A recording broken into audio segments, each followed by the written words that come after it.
ஒரு இந்த தேசத்தை பாதுகாக்கக்கூடிய ஒரு நிலையையும் இந்த ஊழல் பெருச்சாளிகளை விரட்டி அடித்து தமிழகத்தில் மட்டுமல்ல இந்த தேசம் முழுக்க தாமரை மலர்வதற்கான வேலைகளை ஒவ்வொரு தொண்டர்களும் செய்ய வேண்டும் என்று நம்முடைய பாரதத்தின் பிரதமர் திரு நரேந்திர மோடி ஐயா அவர்கள்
உதயசூரியன் உச்சியிலே கொளுத்தினாலும் தாமரை தொண்டர்கள்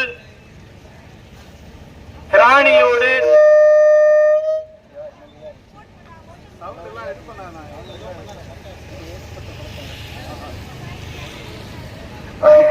ஹலோ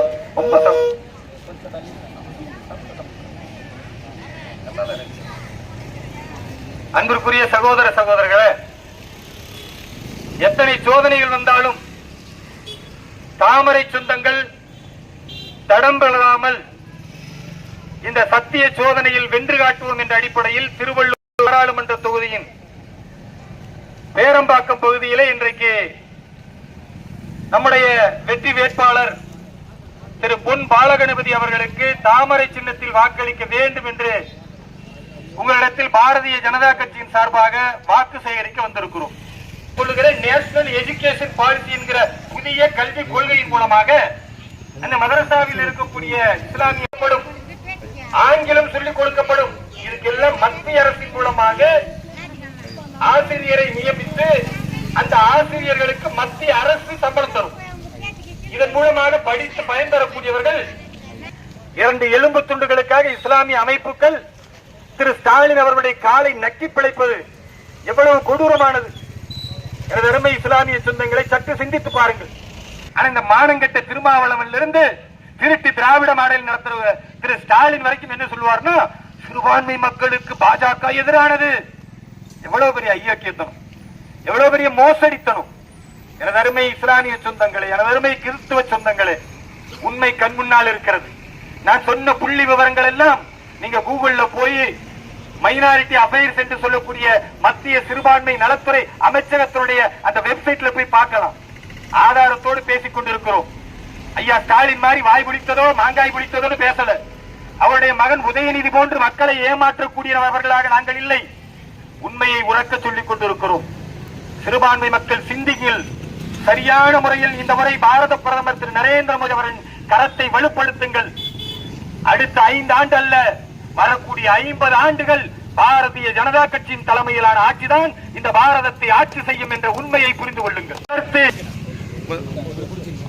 உள்ள ஒரு அண்ணா பண்ணா ஆனா அங்க ஒருத்தர் உள்ள வேணா வெளியே வேணா வாங்கிக்கலாம்.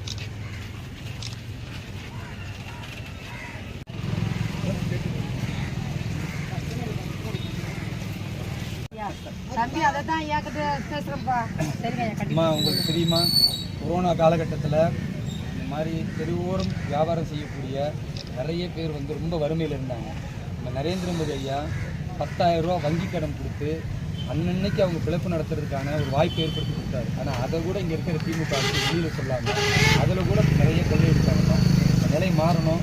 நரேந்திர மோடி ஐயா இன்னைக்கு இருக்கிறதுனால தான் நரேந்திர மோடி ஐயா இங்கே இருக்கிற திமுக அதிமுக மாறி மாறி கொள்ளையடிச்சு கோடிக்கணக்கில் வீட்டில் சேர்ந்து இப்போ ரெய்டில் எல்லாத்தையும் ஜெயிலுக்கு போகிறாங்க, பிறகு பெயிலில் வராங்க, மறுபடியும் ஜெயிலுக்கு போகிறாங்க, மறுபடியும் பெயிலுக்கு போகிறாங்க. இதுதான் நடந்துக்கிட்டு இருக்கு. அவங்க ஜெயிலு பெயிலு பார்க்கட்டும், நம்ம நாட்டின் வளர்ச்சியை பார்ப்போம். மறந்துடாமல் தாமரைக்கு போடுங்க.